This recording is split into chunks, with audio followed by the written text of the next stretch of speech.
Takuri. Dayana Michelle. Armendaris Tabango.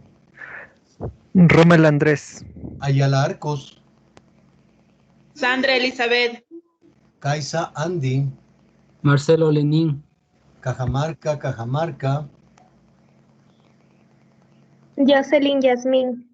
Cárdenas Ayala. Armando Efraín, buenas noches. Buenas noches. Chinchero Casa. Jennifer Pamela. Chuquirima Vilia. Jordi Alexander. Cisneros Salazar. Daniel Andrés. Domínguez Leighton. Brian Alejandro. Echeverría Bedón. Ana Belén. Flores Sevilla. Miriam Caterine. Guañón Erazo. Caterine Michelle. Jacome Atienza. Kelly Denise. Yumiquinga Terán.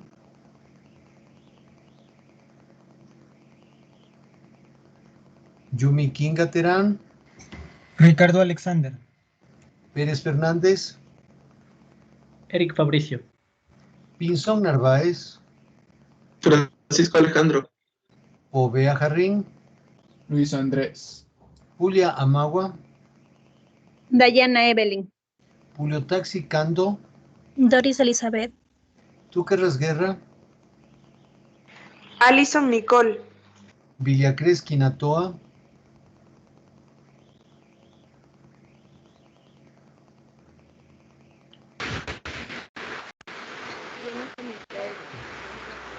Amagua Lulima. Alexander Patricio.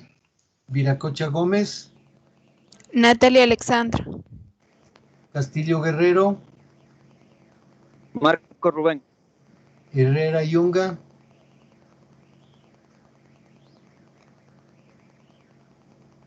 Segunda llamada. Active su micrófono. Herrera Yunga.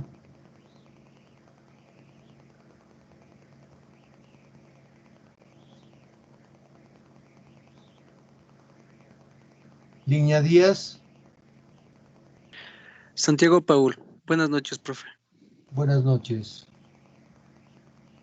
Sempertegui Uyuguari.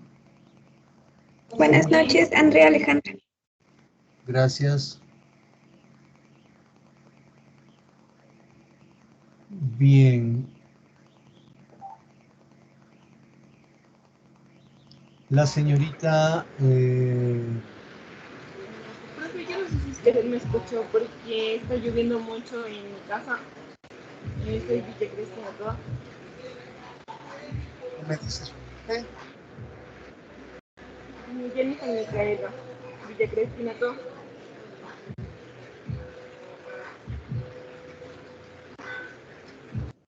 Perfecto. Bueno. Gracias, profe. La señorita representante del aula, por favor. Sí, profe, buenas noches. Kelly Denise. Santiago, tenga la bondad de salir de la... está cubriendo toda la pantalla. Tenga la bondad de abandonar un rato. Santiago Ligna.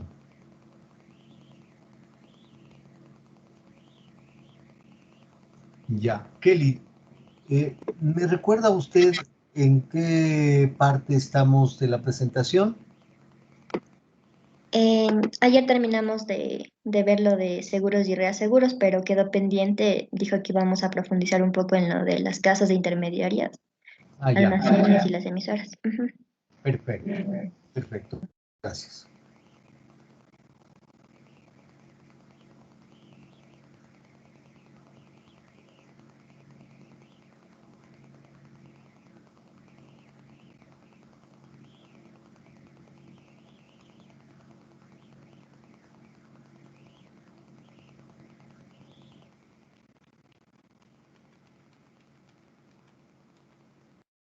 Bien, luego de haber visto las empresas de seguros, de reaseguros, la Corporación de Garantía Crediticia, la Corporación de Retrogarantía, las entidades de seguridad social como aseguradoras estatales y las privadas, vamos a ver otras entidades de servicios financieros que tuvieron importancia enorme en ese crecimiento inusitado del sistema financiero en la década de los años 70, en esa década petrolera de la segunda dictadura militar de aquella época.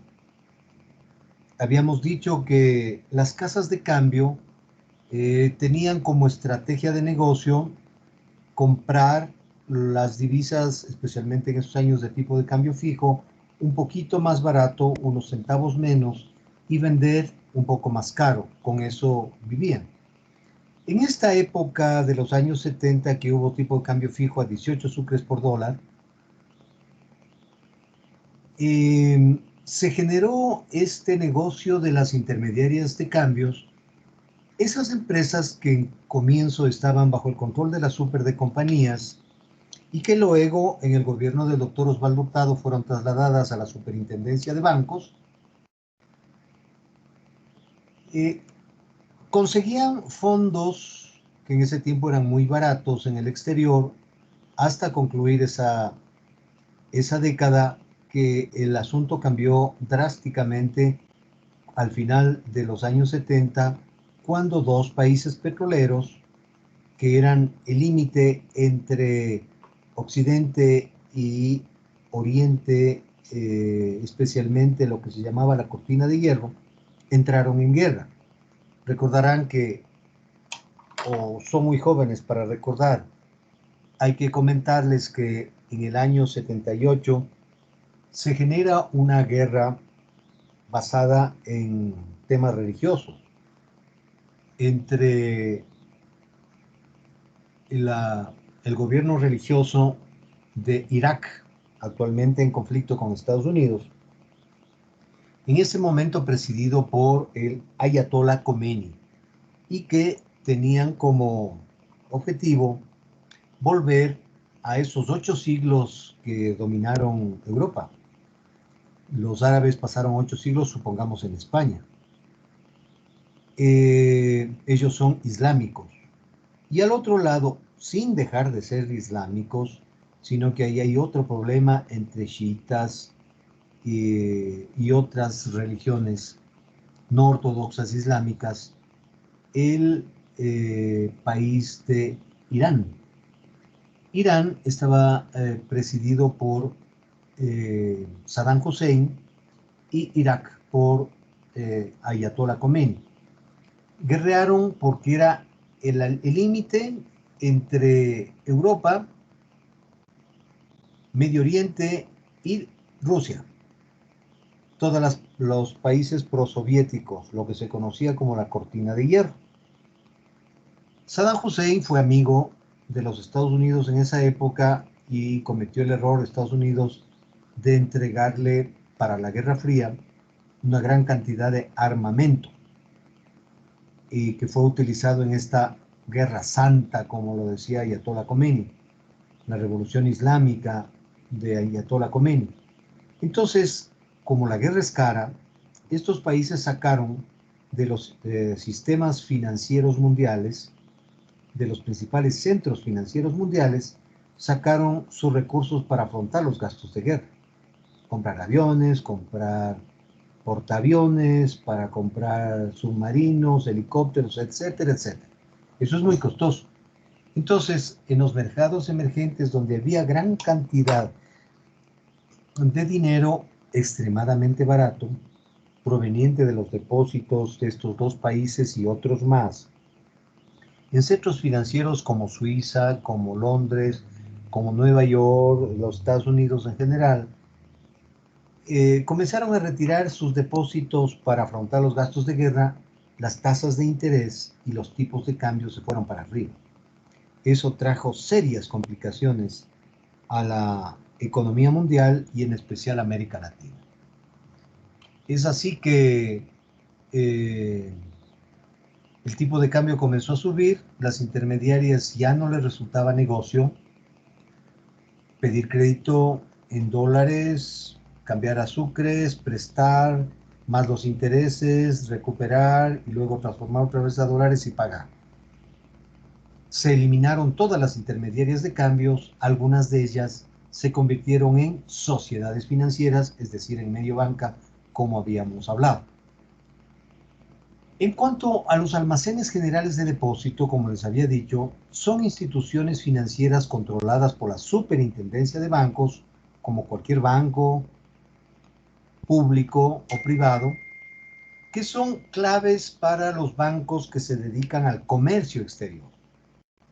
Los lugares donde están las instalaciones de las almaceneras son fundamentalmente a la salida o la entrada de las grandes ciudades, donde pueden tener un movimiento de vehículos sin problema y como dan a las grandes carreteras también les convierten en exhibición. Estos sitios se llaman bodegas propias. El nombre bodega, ¿sabe lo que es una bodega? De propiedad de la almacenera. Es propios recintos. Pero también puede hacer el almacenamiento en recintos de clientes, en bodegas de clientes.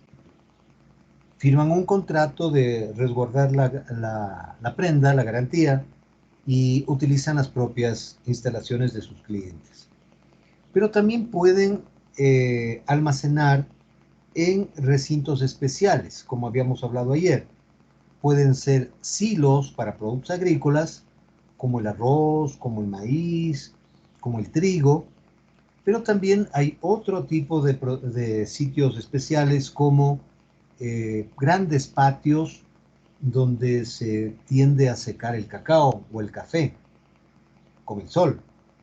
Pero también hay lugares especiales como por ejemplo esas esferas o salchichas donde se guarda y se almacena gas que es altamente inflamable y hay que hacerlo con la máxima cuidado y prudencia. Pueden ser recintos especiales propios o de clientes de las almaceneras. En estos sitios se hace el almacenamiento. Y finalmente, los recintos aduaneros, que son instalaciones en dominio, no en dominio, sino en control de las almaceneras, pero el dominio o la propiedad son de las autoridades portuarias o aeroportuarias. Es decir, son bodegas que están en puertos o en aeropuertos. Mire, entonces ya estamos viendo que hay varios sitios del almacenamiento. Bodegas propias, bodegas de cliente, sitios especiales. En estos sitios especiales, por ejemplo, hay refrigeradoras de porte de un edificio, donde guardan la pesca. Y ahí mismo a veces es la empaquetadora de atún, de lo que fuera. Entonces son recintos aduaneros o las grandes esferas cilíndricas o tipo salchicha para almacenar gas o grandes depósitos de combustible, gasolina, diésel,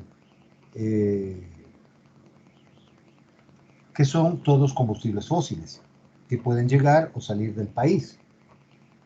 Y también los recintos aduaneros que están en los puertos, aeropuertos, pero también están en las ciudades fronterizas. No sé si usted ha visto cuando se va a Ipiales, pasa por Tulcán y antes de llegar al puente Rumichaca, hay varias bodegas que están a la izquierda y a la derecha de Rumichaca. Esas son recintos aduaneros. Lo mismo hay en Huaquillas, cerca de la frontera con el Perú, por ejemplo. Entonces, estas almaceneras pueden hacer el almacenamiento de dos formas fundamentales. El almacenamiento al granel, que quiere decir un almacenamiento en donde se deposita artículos homogéneos, pero que no necesariamente lo mismo que depositó el cliente va a retirar, porque lo único que tiene derecho, supongamos que un cliente depositó arroz tipo flor, clase A, tiene derecho a retirar de la misma calidad que depositó, pero no sus propios arroces, porque esos van al silo, se mezclan con otros de la misma categoría y se va expandiendo, expidiendo, se va sacando y luego vendiendo en función de la demanda. Y luego es repuesto con otra cosecha, y si es que depositó 30 toneladas de arroz, tiene derecho a retirar 30 toneladas de arroz tipo el que haya depositado.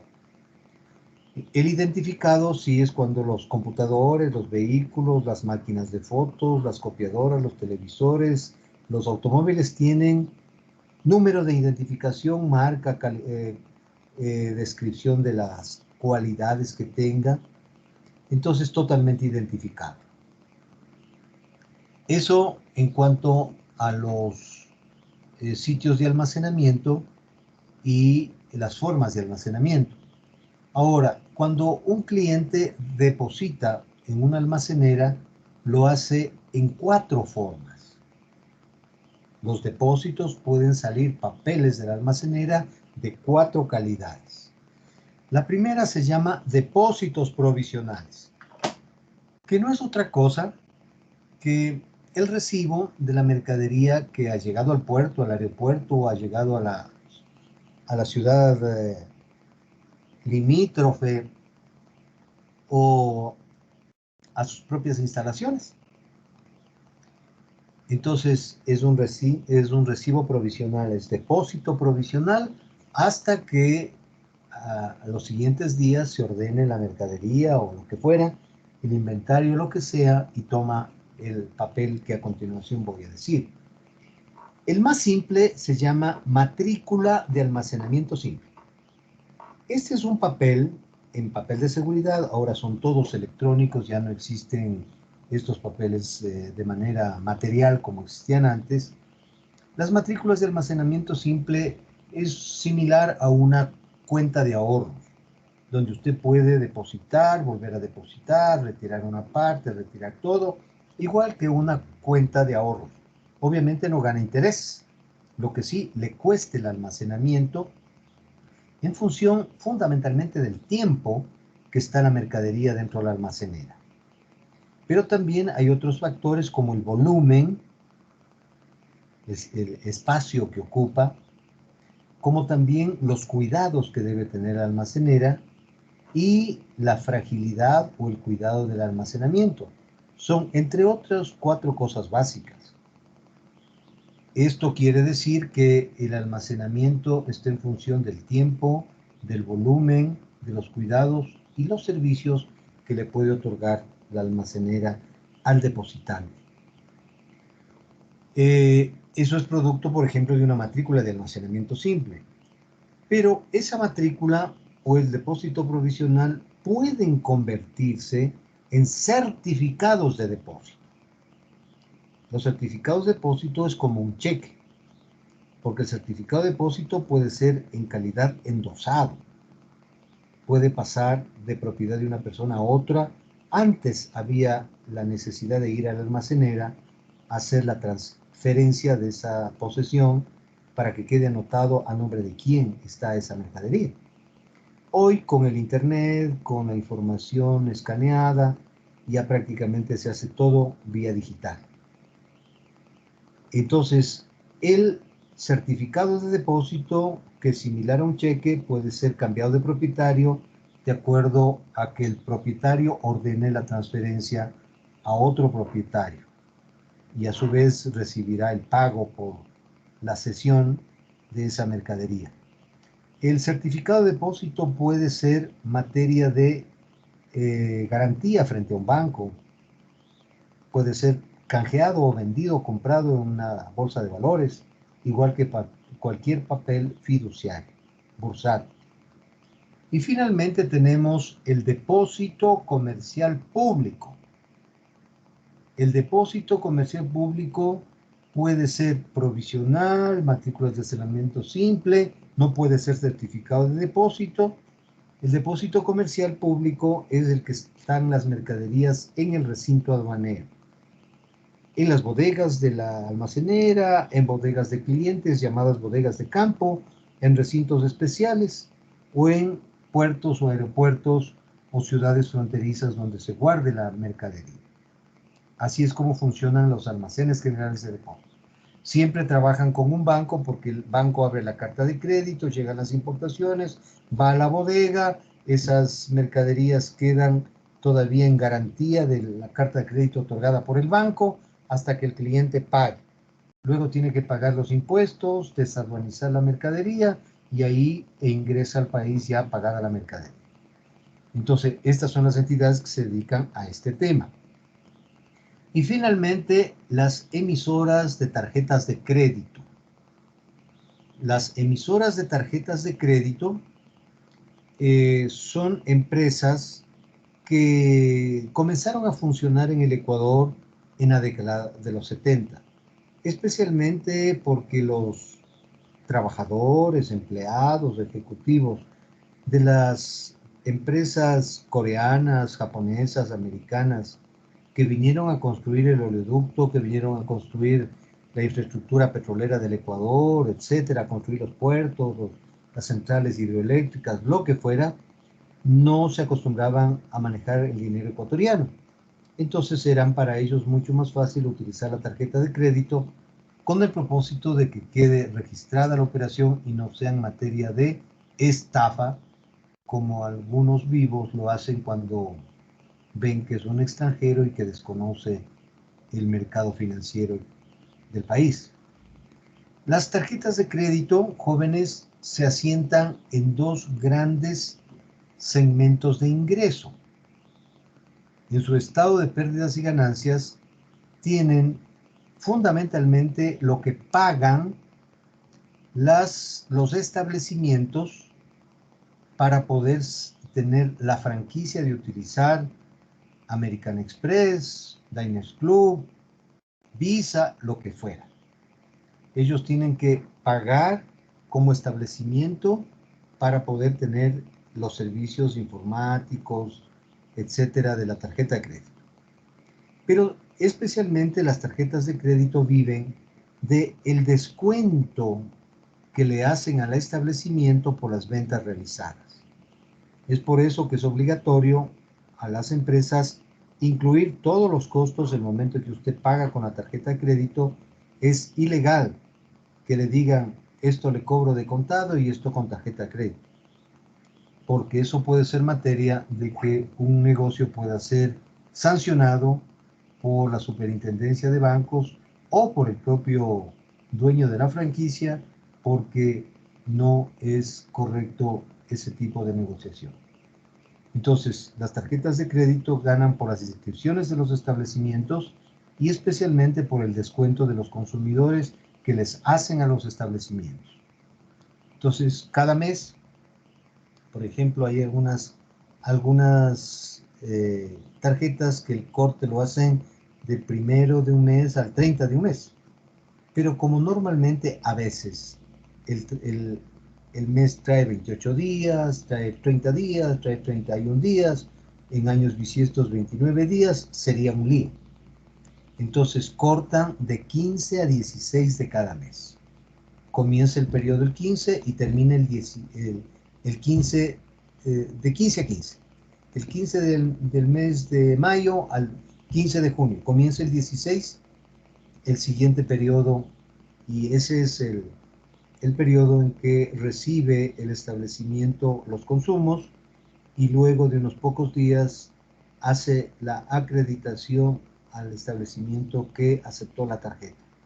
No hay excusa de no pagarle, porque el que una persona se endeude y no pague su tarjeta no es con el establecimiento que vendió, sino es con la tarjeta de crédito. Y por eso es que el descuento en promedio es un 10%, es demasiado alto, demasiado alto. Pero se dice que ese rendimiento en dólares hace que se pueda mitigar el riesgo del crédito de consumo instrumentado mediante una tarjeta de crédito. ¿Alguna pregunta sobre lo que acabo de decir? ¿Alguna pregunta sobre lo que acabo de decir?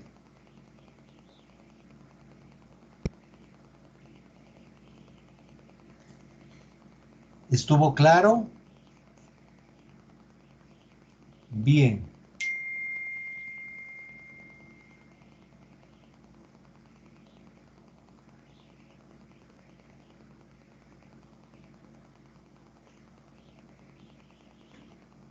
Vamos a continuar con la presentación.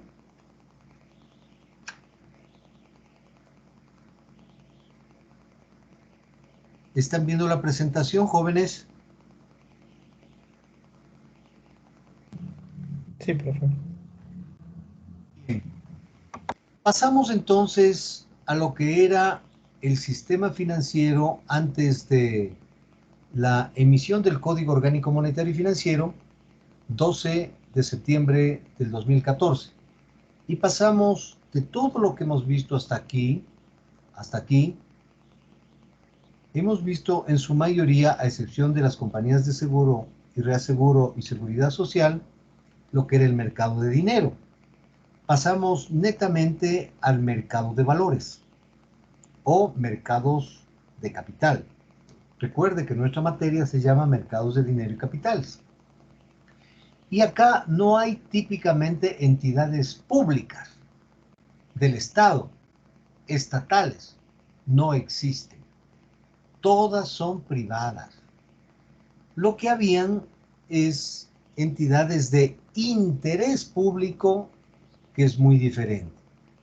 Recuerden que desde que salió la ley de sociedades financieras y la ley de compañías, cuando se creó la superintendencia de compañías a mediados de los años 70 en el gobierno militar, las compañías eran sociedades anónimas, como un banco, y estaban controladas por esa superintendencia de compañías, y antes la dirección de compañías era superintendencia de bancos. Eso duró desde 1975 más o menos hasta 1993 en el gobierno de Sixto Durán Ballén. O sea, fueron del 75 al 85, 95, 2000, del 75 al 85 y al 92, ¿no es cierto? Si fuera el 95, que fue el año que todavía estaba Sixto Durán Ballén, estamos hablando de 20 años. Pero en el 93, o sea, 18 años duró ese tipo de organización. Porque cuando Sixto Durán Ballén en 1923 emite la nueva ley de mercado de valores, a las bolsas de valores se convierten en corporaciones civiles de interés público. Ya no eran compañías que debían tener todo el ordenamiento de la ley de compañías. Y eso dura prácticamente de 1993 hasta el año 2014, es decir, también 20 años, cuando con el Código Monetario Correa les convierte nuevamente en compañías anónimas. En la ley de mercado de valores todavía existen las bolsas de futuros y las bolsas de producto.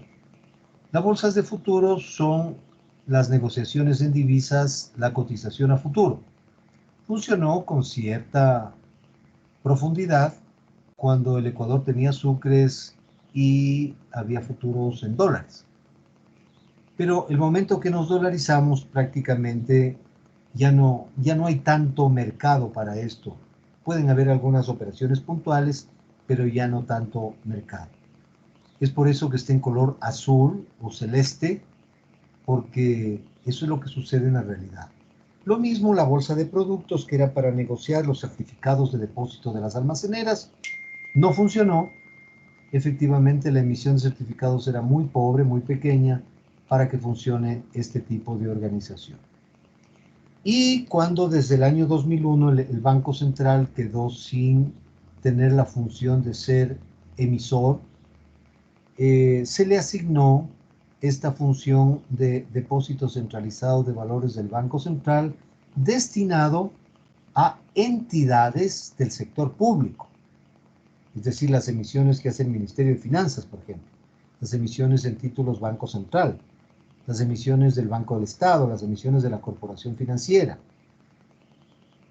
o las inversiones que hace el BIES, ISFA, ISPOL, deben ir al depósito centralizado del Banco Central de manera obligatoria. Es por eso que trae mucha cola y mucha preocupación en el caso de Lispol y de Cherres, que hayan utilizado el DCVALE, que no podía ser, peor todavía, para guardar títulos del exterior, y lo mantenía bajo su custodia. En el caso del mercado de valores, hay que indicar que prácticamente las cosas, si bien profundizaron, ¿no? Porque en el año 93 que Sixto Durán Ballén emite la nueva ley del mercado de valores, supuestamente para privatizar la seguridad social, el IES, supuestamente para vender los mejores negocios del Estado al sector privado, fue mediante este mercado que se vendieron las acciones que la CFN tenía de Casa, Durex, Llanta General, Cementos Rocafuerte, lo que fuera. Se vendieron en el mercado de valores y Sixto desinvirtió el Estado estos papeles que pasaron todas al sector privado. Pero no se logró que se privatice el tema petrolero y especialmente la seguridad social, ya que Sixto Durán Ballén, al final de su administración, perdió una consulta donde se pretendía, al igual que Chile, Argentina, Brasil, crear las AFP, las administradoras de fondos de pensión. Los ecuatorianos votamos y decidimos que no se haga eso y que se mantenga en el Estado. Ese fue el argumento que tomó Correa para prácticamente de manera ilegal estatizar fondos de pensión privados, esos fondos de cesantía privados que les pertenecía a los profesores, a los empleados de la Contraloría, del Banco Central, de la Superintendencia, profesores de la Universidad Central, etcétera, etcétera. Entonces, de esa manera, estatizó por esta decisión del pueblo ecuatoriano de que sea el Seguro Social quien administra. En el mercado de valores tenemos las casas de valores, que son sociedades anónimas, igual que un banco, que se encargan de mantener un portafolio de inversiones y son las que tienen un puesto en bolsa, que tienen un puesto en las bolsas de valores, de las cuales tienen, aunque sea de forma pequeña, son accionistas tanto de la Bolsa de Valores de Quito como la de Guayaquil. Las casas de valores son sociedades anónimas, personas jurídicas que reemplazaron a las personas naturales que en la ley aprobada en la dictadura lo podían hacer personas naturales. Se llamaban en ese tiempo corredores de bolsa. Eran personas naturales que sabían de la compra y venta de acciones, de bonos del Estado, etc. Entonces, eso sucedió con la ley de Sixto de convertirlas en sociedades anónimas. También se crearon las calificadoras de riesgo. ¿Por qué me salto las administradoras de fondos y fideicomisos? Porque esto fue una reforma importante hecha por Fabián Alarcón Rivera antes del gobierno de Yamil Maguad. Ahí es cuando se incorporó todo un capítulo a la ley del mercado de valores para los fideicomisos y titularizaciones. Eso no lo hizo Sixto, lo hizo Fabián Alarcón al incorporar todo ese capítulo a la ley del mercado de valores. Ahí también se incorporaron el tema de las calificadoras de riesgo, que son las únicas instituciones que no necesariamente tienen que ser sociedades anónimas. Pueden ser sociedades o compañías de otra clase, de responsabilidad limitada, pueden ser en comandita, cualquier tipo de forma que tome la ley de compañías. Pero tienen, en cambio, obligaciones de calificar papeles y empresas, bancos, instituciones, por lo menos en 2 países adicionales al Ecuador. Entonces, eso hacen las calificadoras de riesgo. Las calificadoras de riesgo deben tener la metodología para hacer la calificación de riesgo como se hace en mercados de valores un poco más desarrollados. También en el mercado de valores ecuatorianos estaba una sola empresa, ahora me parece que hay dos, la CTH, que es la Corporación de Titularización Hipotecaria, que lo que hacía es comprar a los diferentes bancos cartera hipotecaria que se la instrumenta a largo plazo y empaquetar y vender especialmente a las entidades de seguridad social esos papeles con rendimiento. Más o menos lo mismo que hacía Lehman Brothers en Estados Unidos o lo que hicieron Freddie Mac y Freddie Mae, que son las empresas, las estructuradoras que quebraron en Estados Unidos en la crisis del 2008. Así funcionó mucho tiempo la CTH, que ahora ya no puede hacer este empaquetamiento, lo hacen las administradoras de fondos y fideicomisos, y lo que hace es el estudio de estructuración de estos papeles. Y existe el DCVALE, hoy en boga por el tema del ISPOL. El DCVALE es una sociedad anónima cuyos accionistas son la Bolsa de Valores de Guayaquil con el 49% de las acciones, 25% la de Quito, y están especialmente la Corporación Financiera Nacional, el Banco Central, entre otros accionistas, y especialmente las casas de valores. Las casas de valores son accionistas del DCVALE, que es el culpable. En definitiva, es el culpable, aparte de los delincuentes que estaban dentro del ISPOL y los cómplices que estaban tanto en la Superintendencia de Compañías, Valores y Seguros, en la Superintendencia de Bancos, y que estuvieron en otros sitios. Esos actuaron como cómplices las calificadoras de riesgo que permitieron el tema del ISPOL y que con ustedes lo hemos leído con profundidad. ¿Alguna pregunta?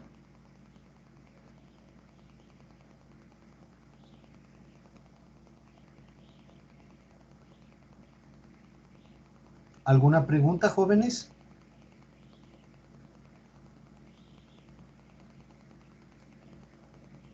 ¿Estuvo clara la explicación que di? Porque desde la próxima clase tenemos que ver cómo queda el sistema financiero después de la emisión del Código Orgánico Monetario y Financiero. Hubo un cambio trascendental en 3 años que se transformó el sistema financiero en función del Código Orgánico Monetario y Financiero. Bien, vamos a ver un video respecto a el problema que se suscitó en Estados Unidos cuando quebró un actor importante del mercado de dinero y del mercado de capitales, un banco de inversión, un banco de media banca, como aquí hemos visto en el caso ecuatoriano, el Lehman Brothers. Así que pregunto por segunda vez si es que tienen alguna inquietud sobre la parte que hemos visto.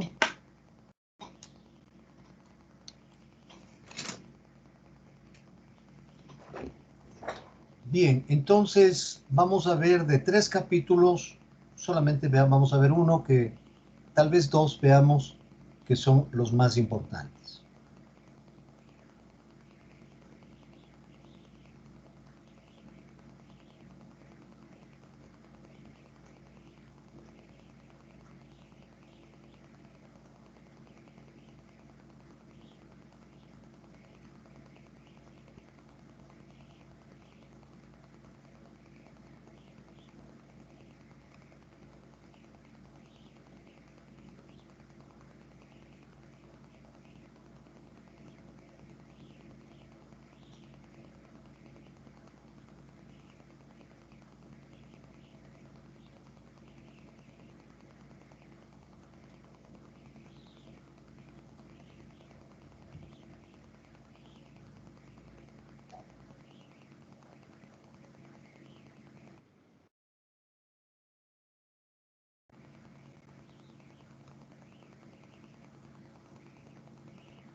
Me van a dar unos pocos minutos para salir y volver a entrar porque el documento no me permite abrir este rato el compartir.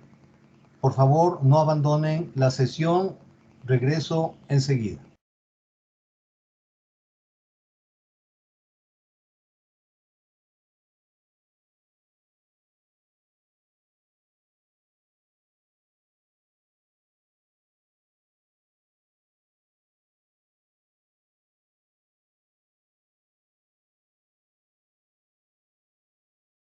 Estoy de regreso. Voy a tratar de compartir.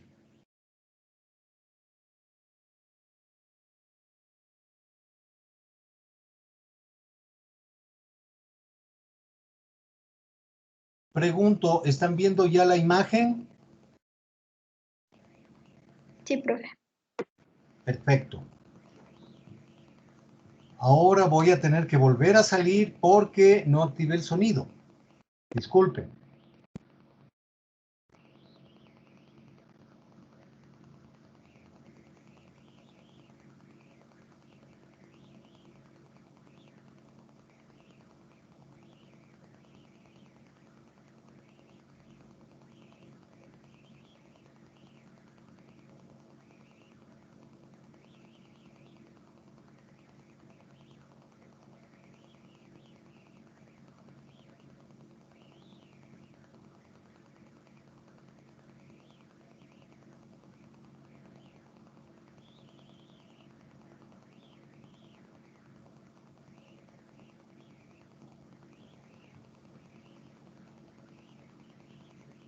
Kelly, consulto, ¿están viendo la imagen? Sí, profe, sí se ve. Perfecto. Ahora voy a compartir porque ya activé el sonido. Verano de dos. ¿Están recibiendo el sonido? Kelly. Sí, profe. Perfecto. 2007, el apogeo de Inglaterra, lo que se logró. Uno de los bancos centrales independientes exitosos es el Banco de la Reserva Federal de los Estados Unidos. Potencialmente era un problema muy importante. No comprendo cómo nadie conocía la importancia de la clase de contratos que se estaban otorgando. Sin embargo, en 1998, la Bolsa de Acciones de Nueva York reabrió sus puertas 6 días después. Bastante simples, ya que solo requerían que personas que hayan tenido 10 años de escolaridad comprendieran los términos y las consecuencias. AmeriQuest fue una de las principales organizaciones. Fue fundada en 1994 por Roland Arnall. Lo más importante acerca de Arnall es que mucha gente trabajó con él y luego ellos fundaron sus propias compañías de préstamos subprime. Yo creo que él es el padre de todas esas compañías. La comisión de AmeriQuest pronto encontraría muchos clientes potenciales. Si uno se atrasaba un mes, quedaba fuera. No les daban una segunda oportunidad.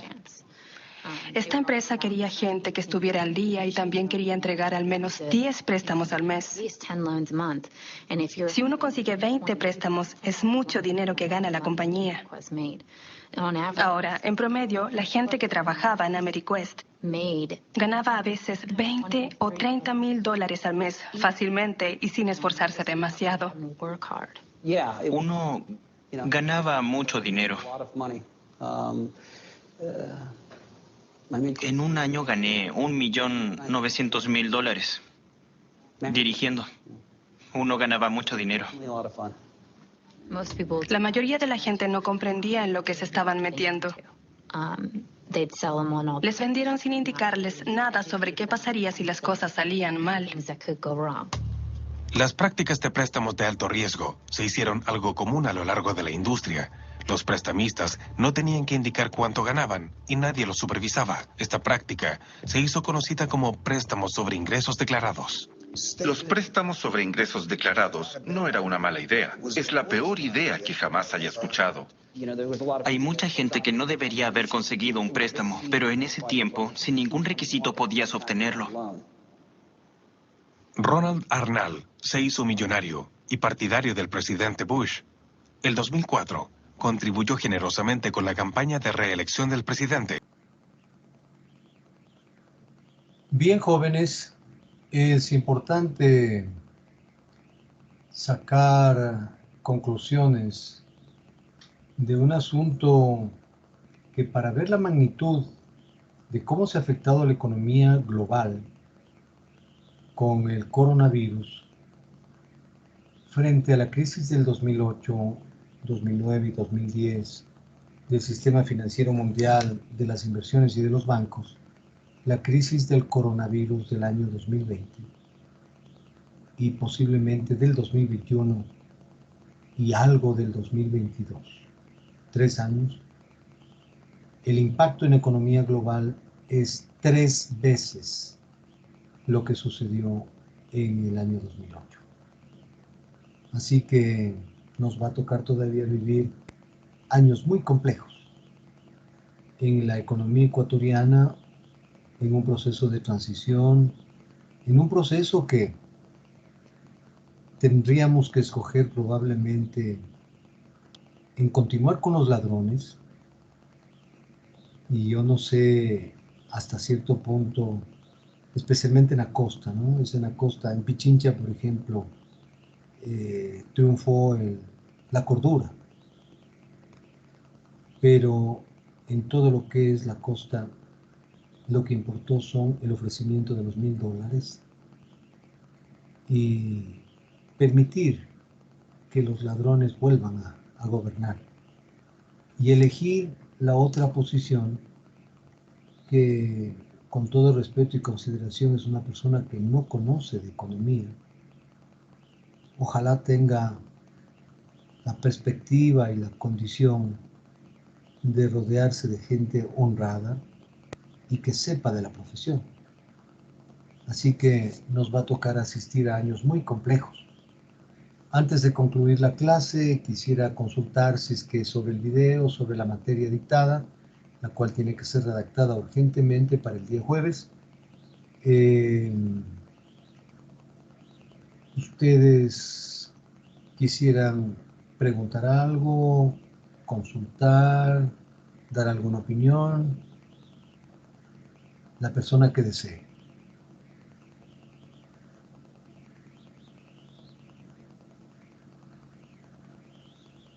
Bien, parece que estuvo claro. Nos vemos el jueves. Que pasen bien, jóvenes.